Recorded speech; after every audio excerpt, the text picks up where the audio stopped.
Selamat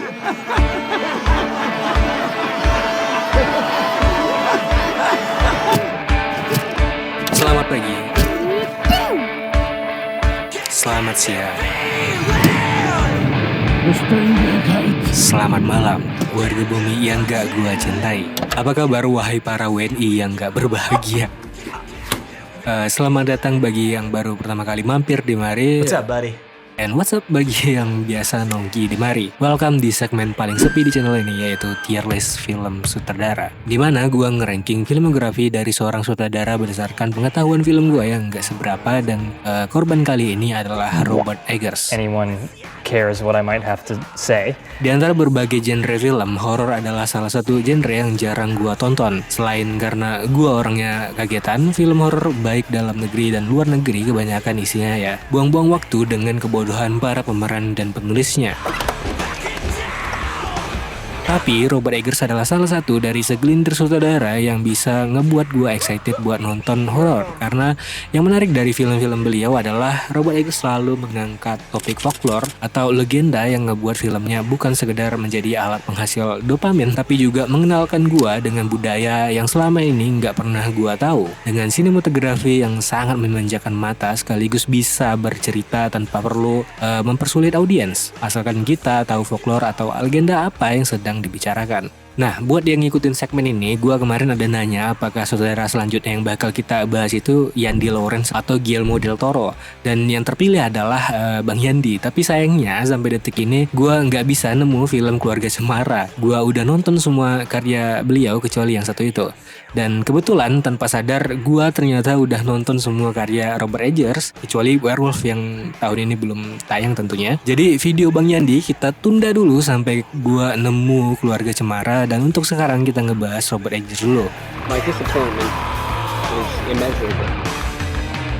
And my day was really... Seperti biasa, video ini akan dibagi menjadi dua sesi, yaitu penilaian secara objektif gua dan keseruan film itu sendiri sebagai media hiburan. Jadi mungkin ada film yang kurang bagus secara objektif tapi asik banget ditonton, dan ya sebaliknya lah. Guess this okay. Masterpiece berarti film yang gak ada celah. Solid A berarti bagus banget tapi masih ada sedikit kekurangan. Overrated berarti bagus tapi gak sebagus yang orang-orang bilang. Underrated berarti kurang diapresiat. Mid berarti biasa aja. Jelek enggak, bagus enggak. Sampah ya sampah lah. Know your fucking place, trash. Film pertama Robert Eggers yang merupakan proyek kuliah saat usianya masih 24 tahun. Sebuah film pendek sederhana mengadaptasi cerita Hansel dan Gretel, dua anak yang tersesat di hutan dan menemukan rumah kue. Kalau mengingat masa kanak-kanak ketika melihat rumah kue berselimutkan krim dan ditemani manisan, yang pertama kali terpikir adalah bagaimana rasanya. Karena ya, gue lumayan suka, sangat suka makanan yang berkaitan dengan coklat, pastry, tart, donat. Yes, I'm gonna get diabetes. Salah satu hal yang terpikirkan saat melihat rumah kue si penyihir adalah gue bisa ngalahin itu nenek-nenek sesimpel makan rumahnya. Ya, tolol emang. Untungnya hal yang sama enggak terjadi ketika gue nonton adaptasi milik Robert Eggers, dimana meski rumah manisan masih ada, tapi ide tentang ingin memakan rumah tersebut sudah dinetralisir dengan film yang tampil hitam putih dan bentuk rumahnya sendiri yang enggak menggugah selera. Pilihan hitam dan putih ini juga sedikit membuat film ini menyamarkan unsur amatur tangan muda Robert Eggers dan juga peralatannya yang sederhana. Pencahayaan di banyak part terkesan oversaturated, dan gua nggak tahu ya ini emang sengaja atau kesalahan teknis. Yang pasti tangkapan cahaya yang berlebihan tersebut menambahkan rasa pada film ini usai kita menonton penuh. Ketika kedua anak menjadi tahanan penyihir, adegan dibuka dengan Hansel dan Gretel menyalakan lilin, memberi secercah cahaya untuk kita melihat sebagian objek yang termakan kegelapan, memainkan cahaya untuk mengisolasi penonton dan karakter. Dengan pencahayaan minim, rasanya sangat membantu untuk membuat karakter penyihir lebih menyeramkan. Bukan karena gelapnya itu sendiri, tapi bayangan yang terselip di lipatan kulit wanita tua tersebut seolah menyempurnakan rasa mempertegas kengerian sosok tersebut. Kemudian saat kedua anak berhasil kabur kembali ke dunia luas bermandikan sinar hangat matahari yang tergambarkan dengan baik melalui cahaya yang gue bilang oversaturate tadi, bercampur hasil dari film grain yang menambah kesan halus yang comforting. Film bisu 30 menitan ini mungkin jauh dari kata sempurna. Tentunya masih ada adegan yang terasa disjointed, terus kemudian hingga pencahayaan meski membantu membangun mood, tapi tetap berlebihan di beberapa part. Akan tetapi untuk film pertama ini rasanya bagus banget, menciptakan sebuah film bisu yang rasanya kalau kita kasih ke orang random, mereka bakal setuju kalau ini adalah video dari tahun pra 1920-an. Ceritanya juga simple banget dan gue senang prediksi gue yang entah kenapa kepikiran kalau Hansel dan Gretel adalah twist dari film ini, tapi ternyata enggak. Cuman cerita adaptasi dari dongeng yang simple dengan kosmetik dan rasa yang sedikit dirombak tanpa menghilangkan keasrian orisinalnya. Dari karya ini nggak ada kesan ingin sok jadi si paling nyeni, tapi juga nggak hopeless sebagaimana mayoritas amaturan.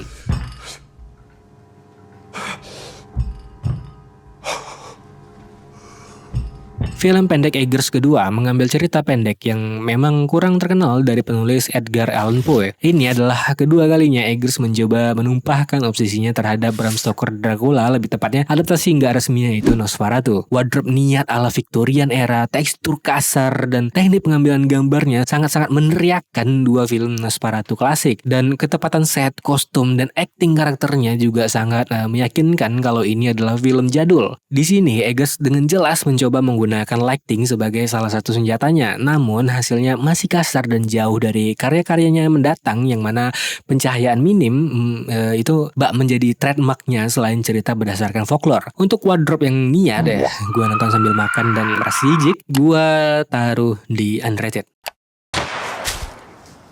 Karya Robert Eggers yang satu ini lucu banget kalau kalian nemu apa yang Eggers keluhkan, dan ini terjadi di kehidupan sehari-hari kita yang gak terkekang oleh perbedaan culture.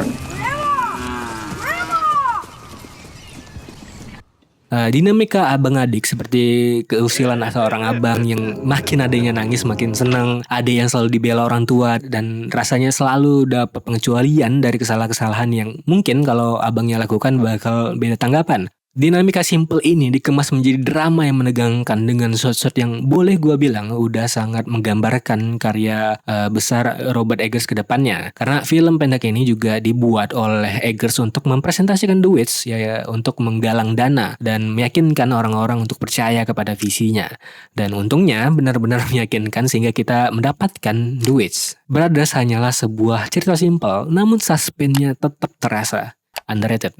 What's the like the taste of butter? A British dress. Hot coffee. The coffee's hot.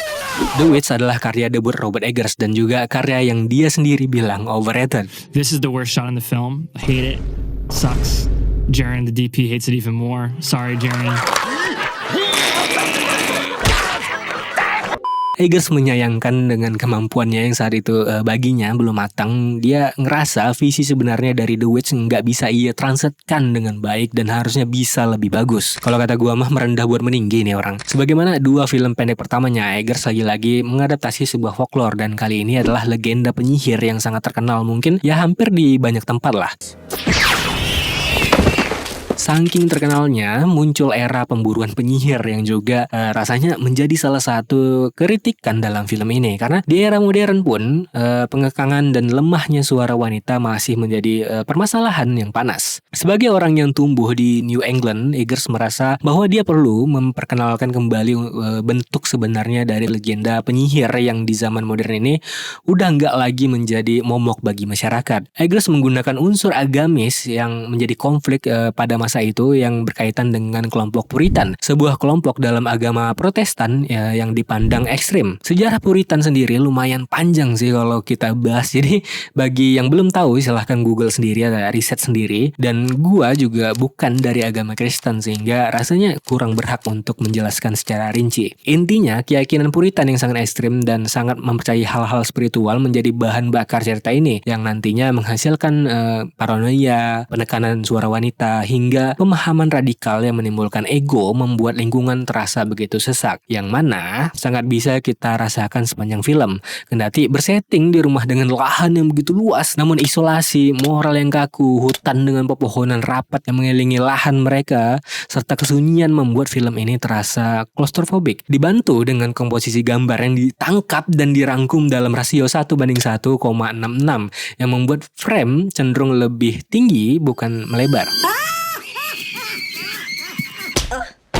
Selain itu, dalam beberapa artikel, film ini juga dipuji dengan keakuratan historisnya, mulai dari bahasa yang memang dipakai pada zaman pemburuan penyihir, yang Eggers ambil langsung dari dokumentasi persidangan dan kemudian dirangkai secara puitis, kostum, set design, dan ketepatan aktivitas sehari-hari sebuah keluarga pada masa itu. Bagi gue pribadi, yang membuat film ini membekas adalah bagaimana Eggers menempatkan penyihir di dalam ceritanya. Wujud penyihir sendiri hanya muncul beberapa kali dan sangat singkat. Mungkin hanya ada 5% total penampilan dari keseluruhan film. Akan tetapi ancaman mereka terasa nyata, seolah sang penyihir selalu ada di setiap adegan dan membuat para karakter bergetar ketakutan dan menarik mereka dalam pusaran kegilaan. Atmosfernya dibangun dengan baik, apalagi dibarengi acting solid dari semua pemeran. Bahkan para anak-anak yang penampilannya luar biasa memukau dan enggak kalah dengan para aktor dewasa.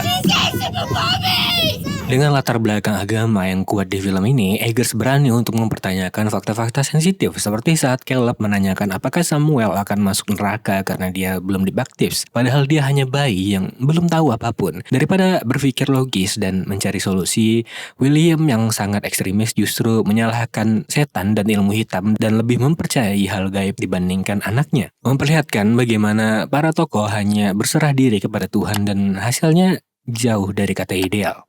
Solid A.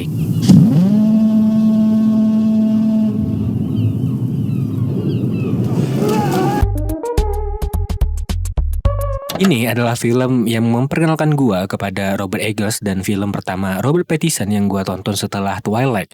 Motivasi gua awalnya sesimpel pengen ngelihat perkembangan akting Robert Pattinson saat pertama kali dia diumumkan menjadi pemeran Batman, yang kata orang-orang kemampuannya udah jauh berbeda dari masa karir-karir awalnya. Alamak nadisnya. Pengalaman gua dengan film hitam putih nggak terlalu banyak di luar film-film klasik. Film hitam putih modern yang seingat gua pernah ditonton itu cuman Jatuh Cinta seperti di film-film franchise Godzilla -1 Minus Color, Polytechnic, Following, dan The Lighthouse. Dari semua film hitam putih modern ini, The Lighthouse adalah yang terindah dan paling memanjakan mata. Enggak sekedar tampil colorless dengan beberapa efek retro, namun ikut mengkomunikasikan kegilaan yang terjadi di dalam film selagi tanpa mengurangi keindahannya yang bisa sekedar kita lihat dan kagumi. Dan jika membicarakan film secara keseluruhan, film ini bisa diartikan dan dilihat dari berbagai sisi yang berbeda. Secara sekilas kita bisa melihat film ini sebagai film kosmik atau psychological horror, dari keanehan yang mengelilingi lampu mercusuar berkaitan dengan mitologi Yunani berpadu dengan legenda maritim, dengan dewa-dewa, tentakel, roh, dan peri laut. Di sisi lain, setiap dialog, setiap interaksi karakter kita bisa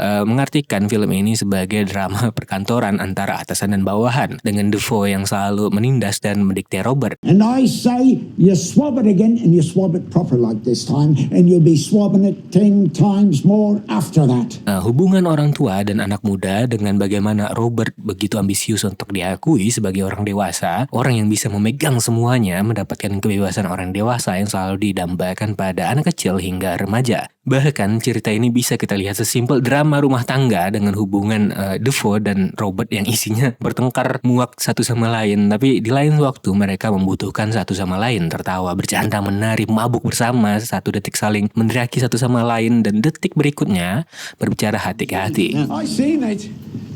You're fond of me lobster. Say it. No. Film ini bahkan bisa menjadi film religius dengan unsur dosa neraka dan surga, dewa, karma, hingga perilaku manusia terhadap nafsu, baik dalam bentuk kekuatan, seksual, hingga keyakinan. It can be everything. Film ini berantakan, film ini lucu, film ini menjijikkan, film ini mempertanyakan hidup kita, dan film ini indah. Performance Robert Pattinson dan William Dafoe sangat jaw-dropping, dan untuk keduanya enggak dapat bahkan sekedar nominasi Oscar adalah kejahatan yang sama tingkatnya dengan korupsi di sebuah negara.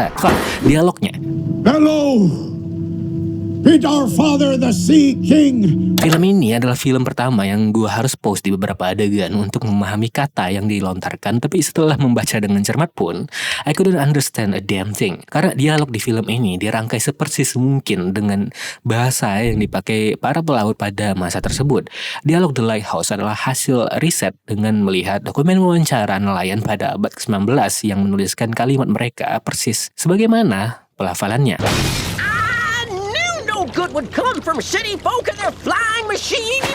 Oleh karena itu, apa yang kita dengar benar-benar gambaran 1:1 bagaimana para orang maritim berbincang pada masa tersebut. Dan hal ini harus bercampur dengan dialog-dialog film Eggers yang selalu puitis. The fiddler's being sent where no man is suffered. Kalimat sebuah karya seni bisa menjadi apapun yang pengamatnya artikan ada dalam karya masterpiece ini. Pity you never paid a bastard's eyes heed before. Mungkin satu-satunya film Eggers yang kurang gue suka jika dibandingkan dengan film yang lain. Dan ini bukan karena terdoktrin opini bahwa film ini nggak Eggers banget atau semacamnya ya. Malah kebalikan. Eggers bisa memenuhi dan membuat cerita blockbuster yang jelas berbeda dengan film-film sebelumnya tanpa membuang ciri khasnya. Detail pakaian Viking, dandanan mereka, tradisi mereka, yang mana dari film ini gue baru tahu kalau Viking itu percaya bahwa nenek moyang mereka adalah werewolf. Terus suasana yang intens, bahkan scoring yang luar biasa menggetarkan tulang rusuk gue. Seperti film-film sebelumnya, The Northman adalah cerita simpel yang gak banyak gimmick, hanya cerita tentang balas dendam yang sering kita lihat. Nah, dan disitulah masalah gua.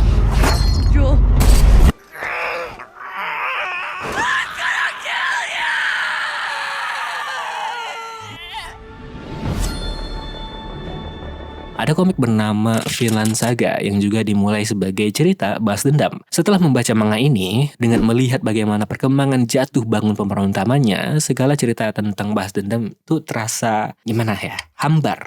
Dan sayangnya Emmett dan Thorfinn di arc awal begitu mirip. Keduanya punya moral abu-abu yang lebih condong ke chaos. Keduanya bertujuan balas dendam ke orang yang dipandang jahat. Namun dalam perjalanannya kedua tokoh ini justru melakukan hal yang sama jahatnya dengan orang-orang yang mereka incar. Dalam kasus Thorfinn, saking parahnya dia menjadi alat si villain itu sendiri. Kedua villain juga enggak sesimpel murni orang jahat, tapi melakukan apa yang mereka yakini tepat untuk mencapai tujuan. Seperti para Viking lainnya atau bahkan kita di zaman sekarang. Dan keduanya nggak mendapatkan apapun dari balas dendam, justru kehilangan hal besar. Jadi cerita yang dibawakan The Northman gak jauh lebih superior dari Vinland Saga bagi gue sendiri. Dan entah kenapa hal tersebut sangat mengganggu dan gue gak bisa menikmati film ini meski udah nonton 2 kali. Akan tetapi tentu aja banyak aspek yang The Northman jauh lebih unggul dibandingkan Vinland Saga. Semisal ya desain kostum, taktik perang yang jauh lebih realistis, suspense yang lebih tinggi, mitologi Nordik yang lebih bold, nyata terlihat, visual yang cantik bahkan pada adegan CGI, dan tentunya keindahan Anya Taylor-Joy.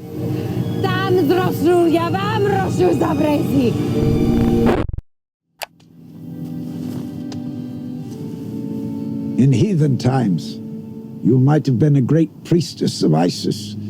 Nosferatu garapan Robert Eggers ini adalah adaptasi keempat dan yang paling terbaru. Versi Robert Eggers ini nggak mengubah apapun dari elemen ceritanya, sama seperti karya-karya sebelumnya. Dan jika kalian udah pernah nonton 3 versi sebelumnya, maka kalian udah tahu ceritanya secara penuh. Yang berbeda adalah bagaimana visual berbicara. Mulai dari kobaran api yang menyala di tengah kegelapan pekat membuat sosok Kon Orlok semakin terlihat mengintimidasi. Tarian api yang gak stabil juga membuat kita ikut cemas seperti Thomas. Palet dingin di banyak adegan Ellen membuat kita merasakan sepi dan pilunya. Penggambaran kota Wisburg yang menyajikan seperti halnya kehidupan di abad pertengahan yang belum terlalu higienis layaknya era modern saat ini. Dan suramnya cerita yang selalu hadir dari minimnya pencahayaan menyimpan misteri sebagaimana sosok Kon Orlok itu sendiri. Dan sekali lagi, penampilan para pemeran utama yang luar biasa bagus, terutama Lily Rose Depp yang bisa membuat gua benar-benar merasakan frustasinya. But where is it? your money, your promotion, your health. Ada salah satu hal yang lupa gue mention sejak awal video, yaitu Robert Eggers adalah salah satu director yang sangat terpaku dengan skrip. Dia nggak suka ada improvisasi, dan sebisa mungkin apa yang ditangkap oleh kamera sama persis dengan apa yang di skrip. Setiap dialog, setiap gerakan karakter, ekspresi mereka, apa yang mereka pakai, blocking kamera, semuanya udah tertulis dan harus sesuai. Jadi semua lakon memukau yang kita lihat bukan cuman karena acting para tokohnya yang memang mumpuni, tapi juga detail penulisan skrip yang over detail. Dan ini memang udah bisa kita lihat bahkan sejak film pendek The Telltale Heart. Gila, solid 8. Nah, sekarang kita ngerating film-filmnya sebagai media hiburan. Kayaknya bakal banyak film yang harus jatuh karena dari interaksi gua dengan beberapa orang, ada yang memang suka dan ada juga yang membuat orang nggak bisa membereskan filmnya, apalagi buat orang yang nonton sekedar untuk hiburan. Film-filmnya terkesan membosankan, apalagi kalau nggak tahu menahu tentang folklore serta sejarah yang diangkat. The Lighthouse harus gue turunkan ke sampah karena buat si Udin yang diajak nonton film legal ke bioskop aja masih nanya untungnya di mana, film ini udah pasti sangat tidak asik ditonton. Yang merasa filmnya bagus saja pasti juga pelongar habis nonton film ini, apalagi si Udin. Hansel and Gretel, The Telltale Heart, dan The Witch juga sama kita taruh di sampah. Buat film pendek, apalagi dengan kualitas gambar jadul, pasti sangat nggak menarik, dan dengan kurangnya elemen untuk menjaga atensi WNI yang hampir nggak ada kayak alat kelamin seseorang, keduanya harus gua taruh di sampah. Sedangkan dalam kasus The Witch udah terbukti saat penayangan di bioskop banyak orang yang walks out karena memang menganggap film ini sangat membosankan, apalagi menggunakan bahasa Puritan abad ke-17 yang asing. Gua udah coba nonton nggak pakai subtitle, memang kayak lagi ngedenger orang kumur-kumur. Brothers The Nosferatu Demon. Brothers adalah film pendek Eggers yang paling singkat dan simpel banget. Jadi harusnya si Udin bisa mencerna film ini lebih baik. Kalau Nosferatu bisa gue bilang unsur horornya lumayan dekat dengan film-film horor pasaran, dan gue bisa lihat si Udin yang penakut invest ke film ini walau ntar endingnya juga tetap misuh-misuh. Ini film nggak jelas gitu kan. Sedangkan The Northman kita naikkan ke underrated. Film ini lumayan seru apalagi dengan plot balas dendamnya yang disertai ketegangan, aksi yang memang smooth serta penampilan yang sangat maco. Gua rasa bakal bisa menjaga perhatian si Udin buat tetap mantengin layar. Nah, ini dia hasil akhir dari kedua bentuk tier list kita. Intinya, kalau ada teman kalian yang suka dengan film-film Robert Eggers, jangan ditemenin kata gua mah. Udah nerd boring pula. Najis.